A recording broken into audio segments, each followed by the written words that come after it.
Welcome to Elevate Your Ride, the podcast dedicated to elevating your performance in the saddle. I'm Ellie, your personal trainer. And I'm Lauren, your mindset coach. Today we have with us Scott Cooper. Scott shows APHA on a national level and locally in California. You've probably seen him on TikTok. And we brought Scott on today to talk about how he keeps his mind and body in shape for showing horses and how he managed the stress of recently having his horse on rehab. So, Scott, can you tell us a little bit more about your background and how you got started in the horse industry? Yeah, I'd love to, and thanks for having me on today. So my background, I'm the youngest of six kids. We grew up doing 4-H in central Michigan. So I was born in a family that had like small hobby farm. All my siblings did market lambs and goats. And for some reason, I was just obsessed with horses too. And no one in my family rides. My parents were terrified of horses. Like, there's no reason why I should have loved horses, but I did. So, I went through my early childhood walking the sheep every day and walking the goats and loving them. And also, when I got old enough and I had my own market lambs, I would make cardboard saddles for them and like barrel race them in the garden and like pretend they were horses. That's adorable. And my parents were like, oh my gosh, like, what are we going to do with this kid? I collected Breyer horses. I checked out like every single horse book in the library and, just begged my parents for riding lessons. And eventually my mom caved. And there was a woman that lived a couple miles from us that had Pinot. Actually, she gave me super cheap lessons, but she really took me under her wing. And, luckily, because we didn't have a ton of money, she had, all the hand-me-down clothes from her kids. I had these really nice hand-me-down Pinto horses that I would lease from her and show. And she really got me into the show world on a very local level. I was like day shows here and there for 4-H or open shows and like, the county fair being my Super Bowl. That was amazing. Always looking forward to that every year. I got a miniature horse when I was 10 and just I taught it how to drive and all that, which, oh my gosh, talk about like checking out books out of the library. I went to the library once and I was like, talked to the librarian. I'm like, I'm teaching my horse how to drive. And I was like 9 years old. I was like, I'm teaching my horse how to drive. Do you have any books on that? She's like, well, we have some NASCAR books. I was like, no, you idiot. Yeah. Like, I was just so annoyed with this Oh, can you librarian. She like imagine? didn't know That's how to suck 'em in. awesome. Oh my So God. anyway, I know, poor lady. And I was just like so annoyed. I'm sure I rolled my eyes at her as a 9-year-old. But anyway, I, went through youth that way. In college, I went to school in Minnesota and still had the horse bug. I never outgrew it, unlike what people thought would happen. I got to the town I was going to college in. Actually, this is a funny story too. I wanted a horse, but I knew I couldn't afford it. So I put an ad on Craigslist in Farm and Garden. And I was like, if anyone has a horse that they would like ridden or, like just exercise around this area, I'd be happy to. And someone replied back, they're like, oh, I have a 2-year-old Zips chocolate chip gelding that you could have. Oh, God. I'm like, what do you mean have? And they're like, yeah, you could have it. I'm like, okay. So it was like way up north. I drove a few hours, borrowed a truck and trailer and got a free quarter horse gelding that I kept at a boarding stable nearby. I paid Wow. for his boarding by cleaning all the stalls in the barn. So I'd like go to class all day, run over the barn, muck stalls, ride him, try to train it myself. I thought I knew Oh what I my was doing. gosh. I did not. I was like, I'm taking this one to the Congress and oh my gosh, like not a chance in the world. How many Um, library books did you have to check out to train that one? yeah, not enough. There was not enough. Like I made him rideable. I actually like, it's funny at that age, I just hadn't been exposed to any breed shows. Like I'd never been to one. I guess I didn't know the level. And like growing up, I was the shit in our county. Like I was the best rider in our county. I always won the high points at the county fair. Like I was untouchable. And then my last year in 4-H, I of course made, our county's representation for the state 4-H show. When I went, it was at Michigan State. And when I tell you how delusional I was that I was doing so well, oh my gosh, I'd be like, "Oh, I had a good ride and pleasure," and, like, not place ever. Of course not, because like, I was showing against kids that were showing a quarter horse in pain, and it's like, I was not up to their standard. I was really good on a local level, but not up to their standard. So I was a bit delusional that I thought I could train my own horse to like be competitive. So anyway, I had another quarter horse mare that I again did the same process on. I bought her for $1,200. That was like a big spend. Again, just showed her Yeah. open shows. I thought I was gonna be able to like at least take her to like corporate challenge or something in Minnesota, but again, not didn't work out. And then I hit post college when I was making no money and I had to take about 8 years off of riding and having a horse because I could not afford it. So that was actually kind of one of the best moments for my horse journey that could have happened because in the time, Dan Drulo ran the barn that I was boarding at in Minnesota. I don't know if you guys know Dan, but he was at that barn. I was just getting rid of my horse and going horseless, and he's like, "Hey, this Minnesota Paint Horse Club needs a ring steward this weekend. Like, do you want to do it?" I'm like, "I don't know, sure, I guess." And so I started ring stewarding, and I did Minnesota Paint. Cindy Westfall, who I love dearly, she was helping out with Minnesota and does a lot of work with the Iowa Paint Horse Club and actually a world show too now. And she's like, "Well, do you want to come work in Iowa?" I was like, "Sure." And realized that like I could make money at horse shows and paying money. But yeah, for like, gosh, 8 years, I went to a lot of the Minnesota and Iowa paint horse shows, most of their club. I think I worked pretty much every club show for Iowa for years and a lot for Minnesota and Minnesota North Star. Got to ring steward and announce and like learn all these amazing people that were in APHA and in the local clubs and really get to like see and learn from watching the exhibitors and watching how they're showing and how their horses are moving and also like listen to the judges commentary and like what judges are looking for. I learned a lot. One of the first judges I ever worked for was John Anderson, who's like a good friend now. And, I've made tons of friends along the way. And so it's like I found my community without even having a horse, which was super great.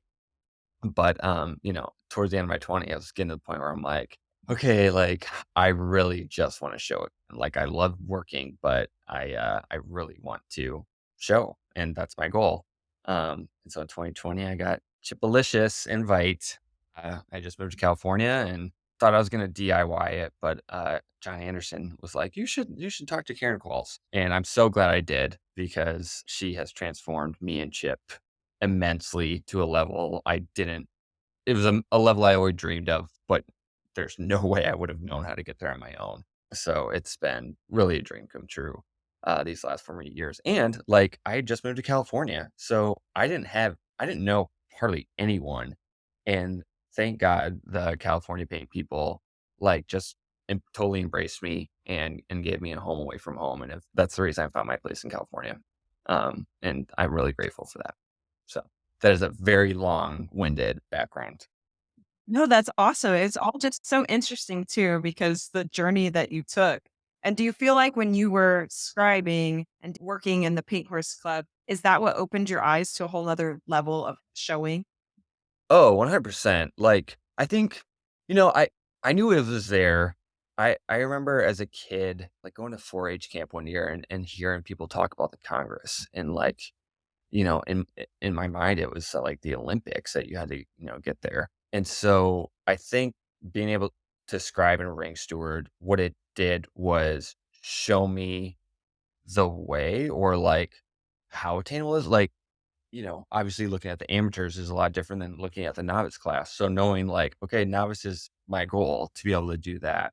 And like, I think I can do that with the right help. And it taught me like I didn't know going into that like looking down at your diagonal was a big penalty. Like it taught me really intricate things about riding that I just didn't know. So Yeah, I yeah, can imagine it's so. That's awesome. Good for you to go yeah. and do that and do it for so long and build that community. I recommend, like, everyone do that. If I see posts in, like, our amateur group all the time that people are taking a break, I'm like, "Go ring steward." Like, honestly, it's a great way to get involved, give back, and, Yeah, like, you go learn a watch. ton. Yeah. You learn a ton, and when you get back in the ring, like, you're gonna have so much extra knowledge that people don't have. Yeah, for sure. I am such a visual learner, so I'm on that same page of I learn so much just by going and sitting and watching the warm-up pen, Mhm. at the horse show. That's my Yeah. absolute favorite thing to do. Other people Yeah. think it's like watching paint dry, but that's my jam.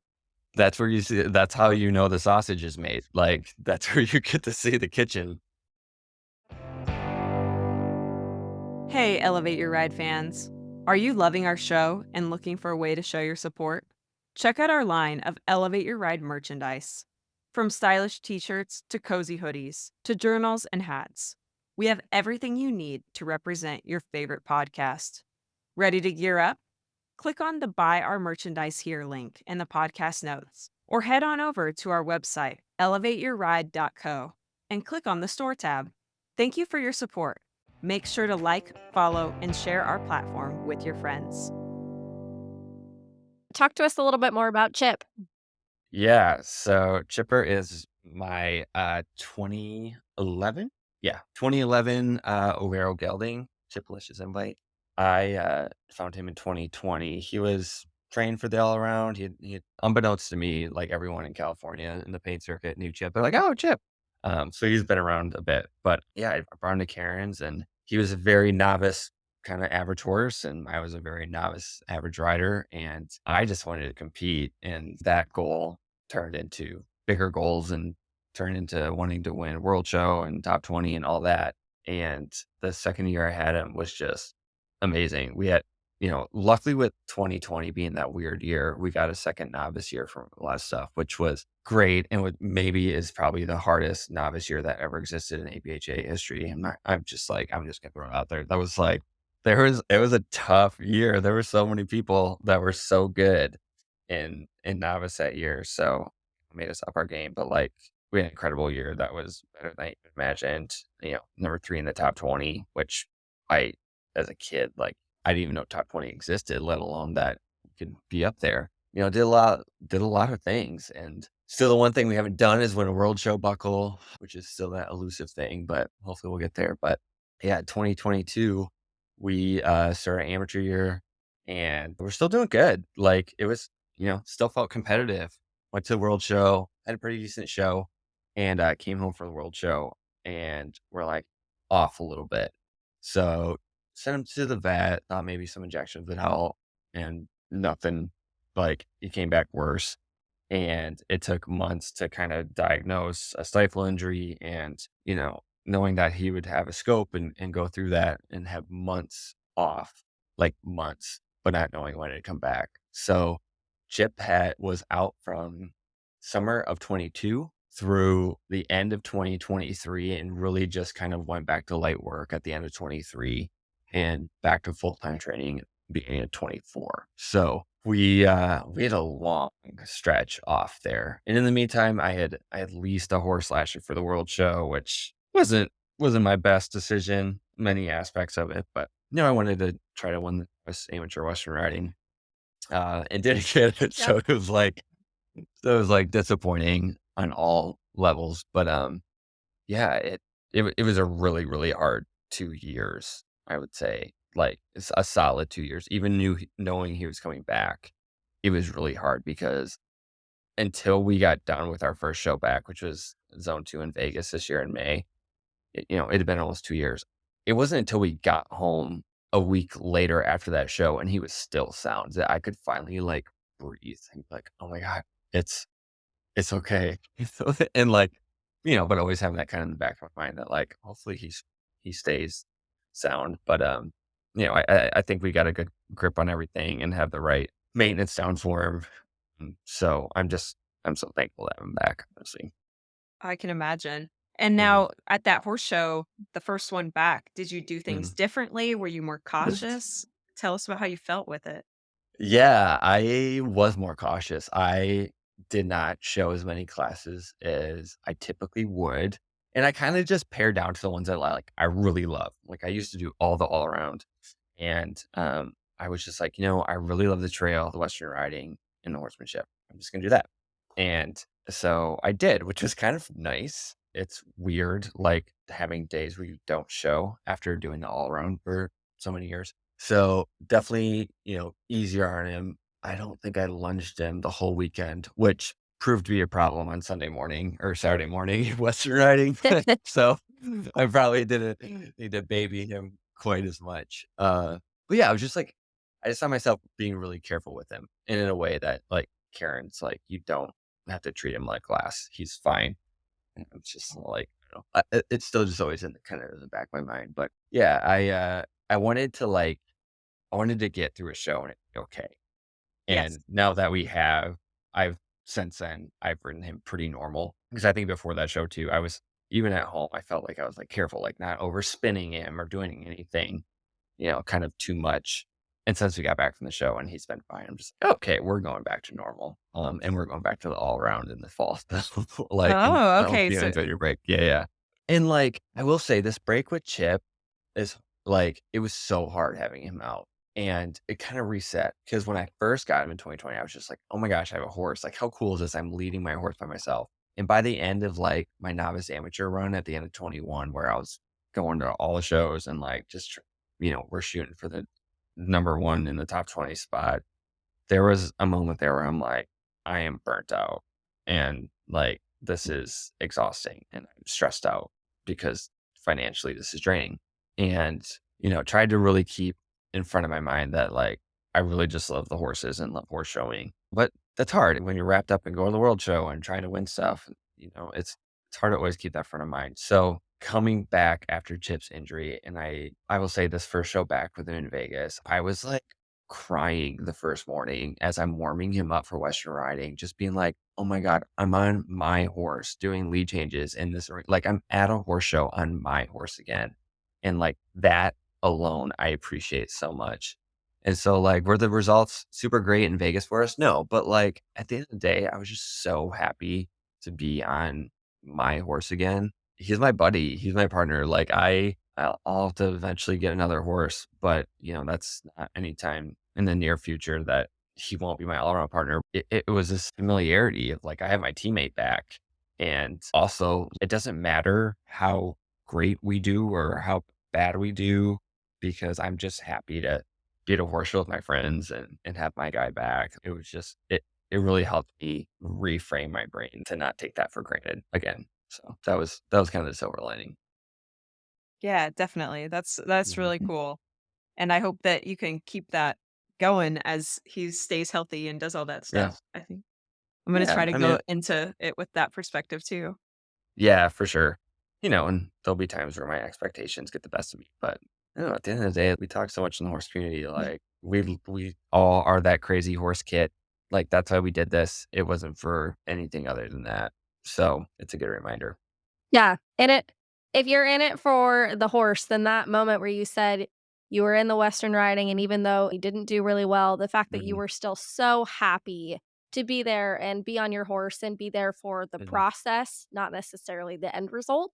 I think Yeah, that that is a really important mentality to have, because when you flip it a little bit, then that's when you start to experience more of the burnout, more of the why am I even doing this? Why am I spending the money on this? And I'm a firm believer that everything happens for a reason, you know? yeah, And sometimes we need a little bit of a reality check to, remember what the important yeah, things are and, get back to that feeling of the little kid of why you're doing it. yeah, 100%. Like I, I hated that it happened, but I think it was the right time for it to happen. Did you go and ring steward during the time he was off? No, I didn't. I actually took the time to like go on different vacations and like spend time with my husband instead of going to a horse show. So, Be like a normal um, adult. yeah, be like a normal adult, and I still like spent time with Chip too. And when I was at the barn, just hand walked him and fed him carrots and rode. And I don't think anyone asked either. I think that was kind of part of it. But it was also that time too where it's like a lot of these bigger shows are long circuits, and I would have to use PTO anyway. So it's like, if I'm going to use PTO, I'm probably gonna go do something that like I haven't done in a while, like Yeah. be a normal adult that spends money on something other than a horse, so yeah, Right? So, if yeah. you could go back to 2 years ago when Chip Mhm. very first got injured, what advice would you give yourself to help you through that time period? Oh, I would say, like, don't panic, and yeah, I would tell myself, "Don't panic," and also make sure you're still budgeting. Like, it was a really expensive process with trying to figure out all the vet stuff, so even though I wasn't going to shows, it was like, "Holy crap, we're still spending a ton of money on this." And The thing that was really hard, and I said this the whole time, was like, you don't know what the expiration is. Like when he first got lame, I said this, if I knew, okay, in 9 months we know like he's gonna be good, then it's fine. I could go on my horse-free vacation and not worry about it and just, like, know that in 9 months we're gonna be good. But that was the hardest part is, like, not knowing when that day would be that he would be okay again, if ever, and that was my biggest fear. But also, that's not the end of the world either. If he couldn't have shown again, because he's done so much for me in my horse journey that I owe it to him to take care of him too. He doesn't owe me anything.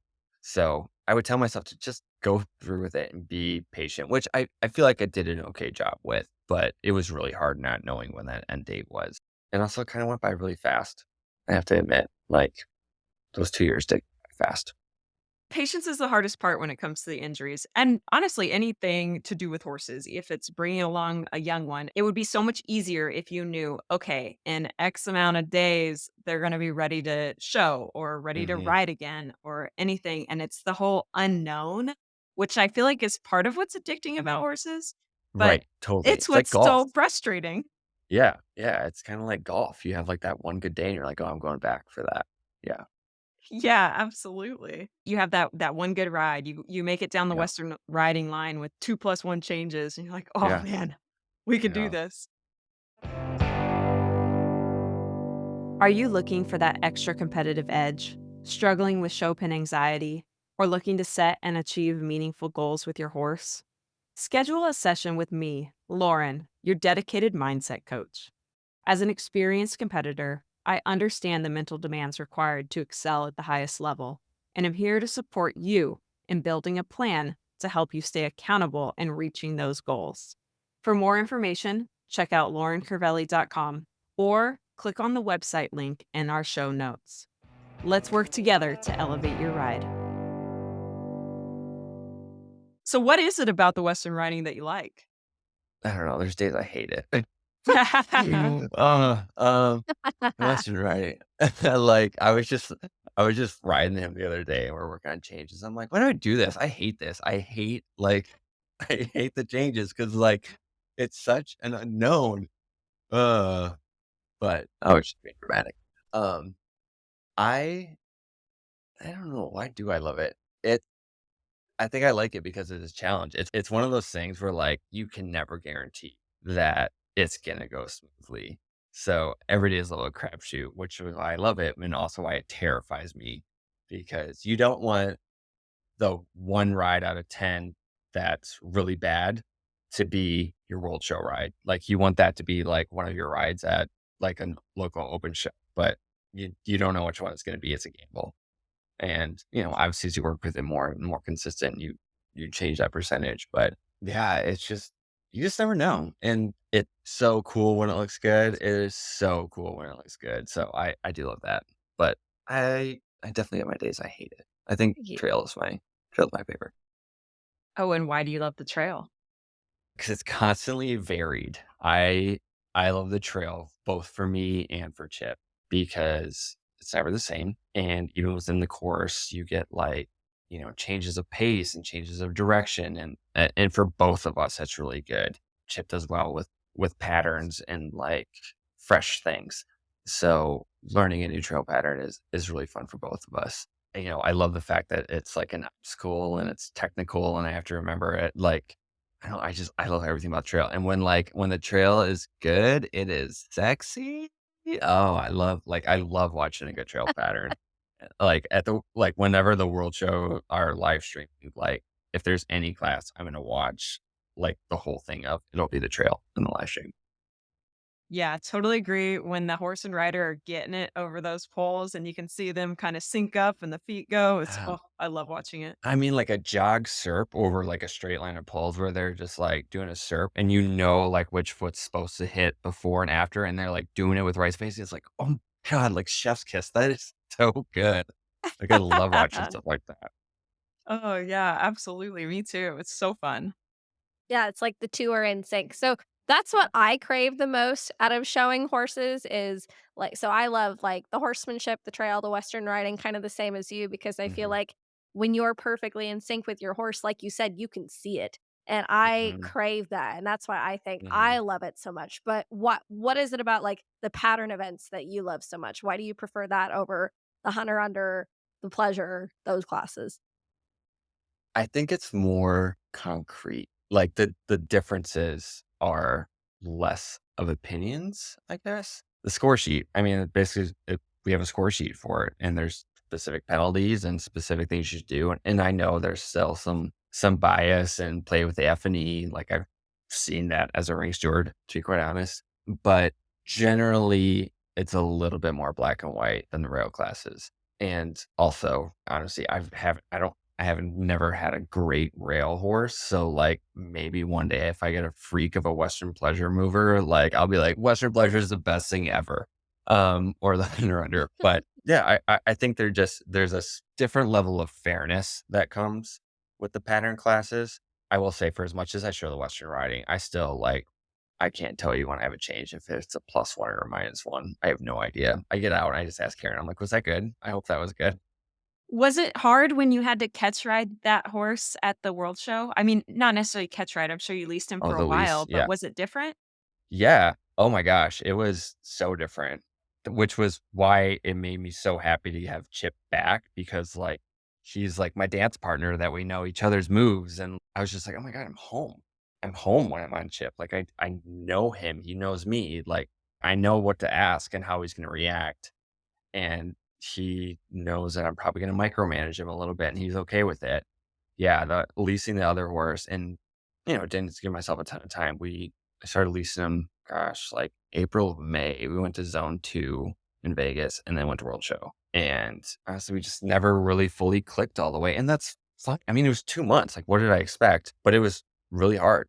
He was kind of similar to Chip, but had a little bit more sensitive buttons and he was a Zippo, so a little like smarter and heady. Probably put way too big of expectations on the 2 of us and got really disappointed, when it didn't happen. So, yeah, that was hard. That was one of my lower points in my recent horse journey, and, I'm super grateful that his owner leased him to me, and he's a super amazing horse. She has done amazing things with him, and she continues to do amazing things with him. Like, she has won so much on that horse, and I just was just like, we just I don't know, like, it wasn't enough time. I'm not his person, and that was super disappointing, but that's fine because I have my guy, and at the end of the day, like, every horse is not gonna fit every rider, and vice versa. Yeah, and at least you got to try and have the experience, and I'm sure you learned ton of stuff that you were able to take back to Chip and Yeah. get better in the Western riding. Yeah, and, like, it's also super flattering, honestly, that someone would trust me with their, world championship horse. Like, that's a big compliment to me. I feel like that someone like that would trust me with their really amazing animal, so that's not lost on me there. How did you get through the lows? Oh, the lows. Oh my gosh. A lot of wine and, like, breaks away from horses. No, I mean, there was in that whole journey with Chip, there was many lows and there were many tears. Luckily, my husband is super supportive and was, like, really, really sweet and understanding, even if he didn't understand all that was going on, like, he, had a shoulder for me to cry on and try to fix situations with me and also let me like get out of it sometimes. I'm like, let's go away for a weekend instead of thinking about icky horse things right now that are, making us sad. So, and it was like try to manage my expectations.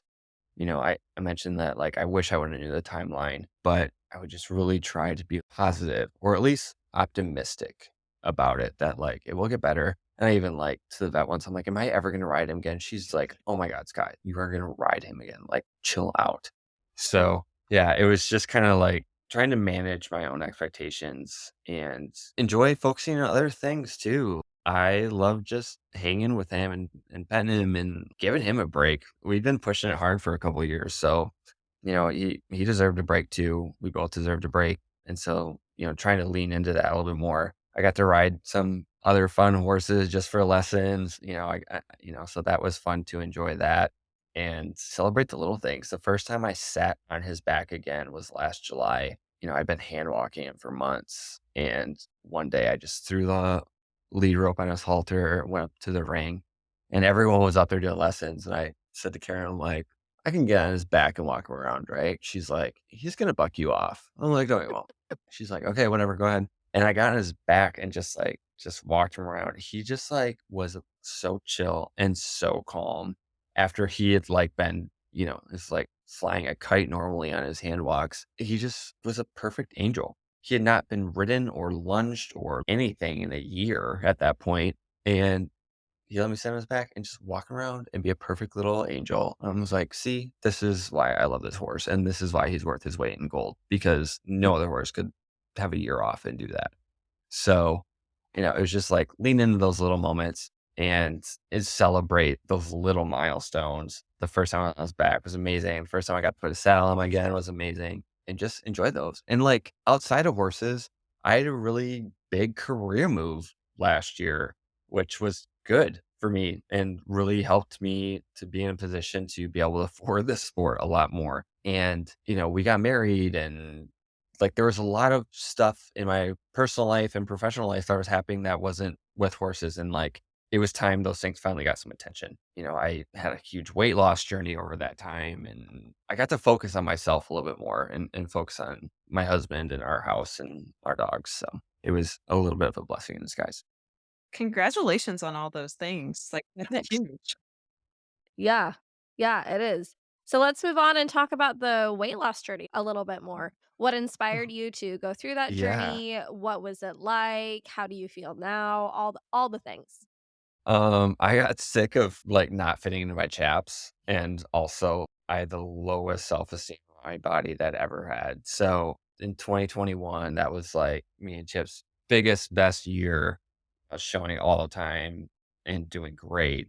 But I was eating like crap. I was drinking a lot just because, it's what we were doing at home at night and on the road at horse shows, and just not being healthy. And I was still working out, but I was being smart about what I was eating. And at that point, my chaps wouldn't fit. I had to get extra extenders. And I don't love how I was looking and feeling.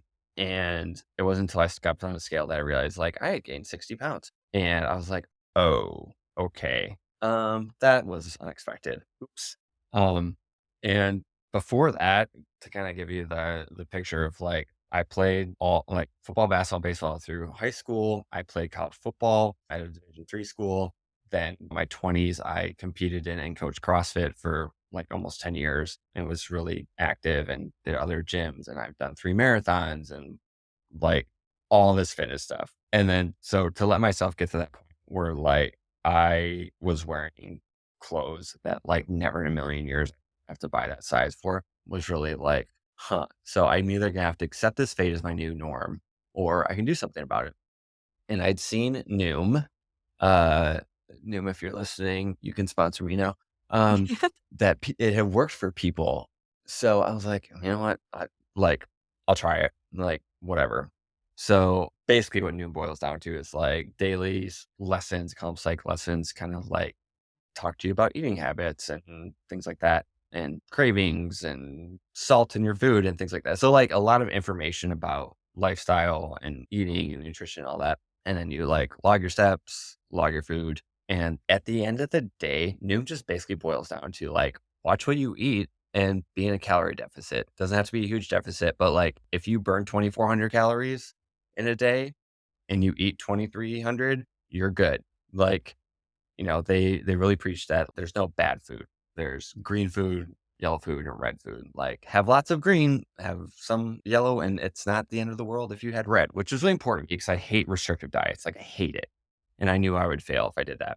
And over 10 months, it was very slow journey. And it was weird because I actually worked out less during this time, but I put more focus on walking and hiking, which is a testament to walking is a really great form of exercise, which I It hadn't is. really realized. Yeah, it's so underrated. And I didn't Yeah. realize how sedentary I was being until I started tracking my steps. Yeah. And now, thanks to my Apple Watch, I'm even more ridiculous about it. But yeah, I really, it just came down to eating less, make sure I have my greens, And like a healthy snack is not eating like 4 pieces of Munster cheese that have peanut butter and jelly in the middle. So the way, and I feel like I did it, quote unquote, the right way, that it wasn't like dramatic. It took 10 months, 9, 10 months to come off, and got to a weight that was even like 20 pounds lower than my starting point, which felt really good. And I just felt better about myself. And like, I liked how I looked on a horse, and I've been able to maintain it. And I've taken that principle now, what are we, 2 years later, and stayed at the same weight. And like, I like how I look and feel most of the time. There's still that body dysmorphia that kicks in. But I'm a very active person. I love being active. And I think when we think about equestrians and fitness, it's like we underestimate how good doing other things are for us, like cross training, basically. Yes. I swim, I mountain bike, I sometimes get to like ride friends' fun cow horses, which work really totally different muscles. There's fitness classes. I don't even ride. I'm not in the saddle every day. And when I go to ride my horse, I'm in shape because of the quote unquote cross training I'm doing outside of the saddle. So if people are wondering what they do to like get fit, it's not always just sit in the saddle. Although posting without stirrups is its own thing. But yeah, my fitness soapbox a little bit. Yeah, if you want to be fit to ride, you have to do more than just ride. So, how did that Yeah, journey impact your riding? it made it a lot better, especially the disciplines and the levels that we show at. Overall, judges want to see a nice picture. And I was at a point in my weight, and I'm not saying this is true for everyone, like I don't ever want to body shame anyone, but I was not looking good on my horse anymore, and so the picture didn't look good. He's smaller. He's only 15 too, and I'm 6 foot. So when I put 60 extra pounds in my frame, like picture looks funky. So I feel like you create a prettier picture where in the Western, I am way fitter as far as riding longevity, and also fitter when I'm not riding as much. Like I feel like I can ride longer and not be as sore. And also I cannot ride for 3 weeks and come back and ride for a while and I'm not that sore. So just like staying fit helps my riding stay consistent. Yeah, for sure. And then something else that I want to point out is why your weight loss journey worked for you is because you made a lifestyle change, right? Like you talked about how Noom, which, and I had no idea how Noom worked before you just explained it a couple minutes ago. I assumed it was like Mhm. a lot of the other ones where they send you all your food and you eat their products. You know what I mean? Yeah. So I actually really like Yeah. that. No. Yeah, I actually really like how you Hmm. explained what kind of journey it took you on. But yeah, you made that lifestyle Hmm. change of like you said, you didn't necessarily start working out more, but you started increasing your daily step intake. You started going on hikes. You made healthier food choices to, help Right. get some of that weight off, right? Like Just being really mindful. Yeah. yeah, exactly. You became mindful about what you were doing with your body and what you were fueling your body with. And you've stayed on track with that to this point. So a lot of people get into trouble because Right. they go on some giant weight loss journey where they lose 60 pounds in 2 or 3 months. Mhm. And then they go back to the lifestyle change Yeah. that they had before. And then it all comes back on. And then you did all that work for nothing, Mhm. right? So if tomorrow you went back to your old Right. ways and 6 months or a year, you'd be back to where you used to be, you know what I mean? And it'd be so much Mhm. harder to then you'd be on Yeah. an even more of an uphill climb, right? Because then the mindset starts Right. to settle in of, "Oh, but I went backwards once, I might do it again." So there's a lot of Yeah. mindset that comes into that as well. It's not just the Yeah. physical, Well, Your mind has to be in the right space too. yeah. Well, and that had happened to me. Like I did these when I was doing CrossFit competitions, like you wanted to be in tip top competition shape. And so I'd go on these diets that were like, here is what you eat every day. And like I hated doing it. And it is kind of similar to like, I don't know, I guess doing a physique show or something where at the end of it, you'd reach your goal. And then it'd be like, okay, now what? Do I have to do this for the rest of my life? How do I manage this? And there was never a Yeah. good answer. So I would just gain the weight back. And I probably went through that specific diet alone 3 times. And part of the reason why I chose Noon is because it promised, and again, Noon, if you're listening, you can sponsor me. It promised that like you would eventually learn the tools to do this on your own, and that was really Yeah, important for me because 'cause I'm like, "I need something that I can do long term," and I know giving up foods that I love is not sustainable for me long term.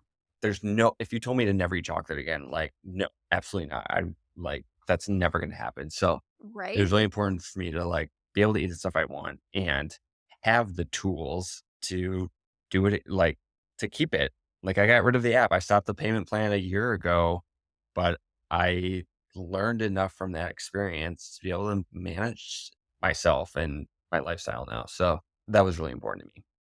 Yeah, kudos to you for doing it and staying on track, and now you and Chip are, ready to face the world. Yeah. And he's looking good now too. He's been fit. He had to step up to your game. Yeah. Hi, everyone. It's your personal trainer, Ellie. If you're looking to become a stronger, more balanced, and flexible rider, I'm here to help. I offer virtual personal training sessions and customized workout plans that you can complete on your own. As a fellow competitor, I understand the physical demands riding requires, and my goal is to help you perform your best for your horse, whether you're preparing for a show or just want to improve your everyday rides. Visit lopindowntherailfitness.com or click on my website tab in the notes of this podcast episode to learn more. Let's work together to elevate your ride. Where do you guys head next, and what are your goals? Are you gonna incorporate a little more vacation time now, or what are your thoughts? So we did skip the world this year. Like, I had this thought of like, "Oh, he's ready, like, we could go to the world show." But I'm like, "Why?" We've done the world I've gone to the world show now the last 4 or 5 years, I can't remember, but, like, it's exhausting, it's hot, it's so expensive, and it's hard on the horses too. That Texas weather is so awful. Um, so I was like, "You know what? We don't have to do this. There's no timeline for this. We can always go next year. There's always next year." So, we didn't do World Show. Instead, I'm on Cape Cod with my husband, vacationing like a normal person and spending my money that way. Uh, so I encourage other horse people to do the same. Go live a life without a horse every once in a while. It's fun. But I am looking forward to a few fall shows. We're going to do probably a show in Rancho, maybe at the end of August or September, doing Western Nationals in October. And then I would love to do maybe Scottsdale in December. I love the Scottsdale paid show. But yeah, I'm looking forward to getting him back to the all around. And he's, he's 13 now. So like my wheels are starting to think about like, okay, what's going to happen when he retires? And, that's years away at this point, but I don't know. Maybe it's start getting a mare and foal or getting a weanling and letting it grow up for a few years and then letting him retire. But I'm really happy to have him back and he is in his prime. So I'm happy to have him right now.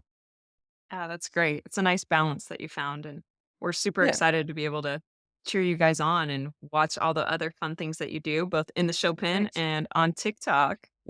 Yeah. That kinda helped me through the 2 years, I will say too. I forgot to mention that, like, just be able to go on TikTok and, like, make fun of ourselves or make fun of the situation was really therapeutic. Thank you for listening to Elevate Your Ride. Find us on Instagram and Facebook, all linked in the podcast notes. We'll see you next time.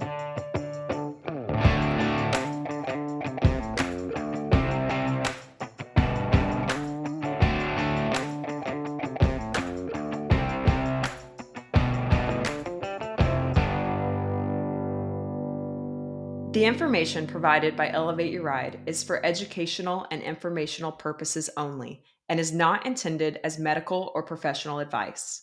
While we discuss health and fitness topics related to equestrians, the content provided through this podcast is not a substitute for professional advice. The views expressed by the host and guests on Elevate Your Ride are their own and should not be taken as professional guidance. We strive to provide accurate and up to date information, but we cannot guarantee that the information will be applicable to every individual listener or that it reflects the most current research or guidelines. Before making any changes to your health and fitness routine, we strongly recommend consulting with a qualified professional who can provide personalized advice based on your individual needs and circumstances.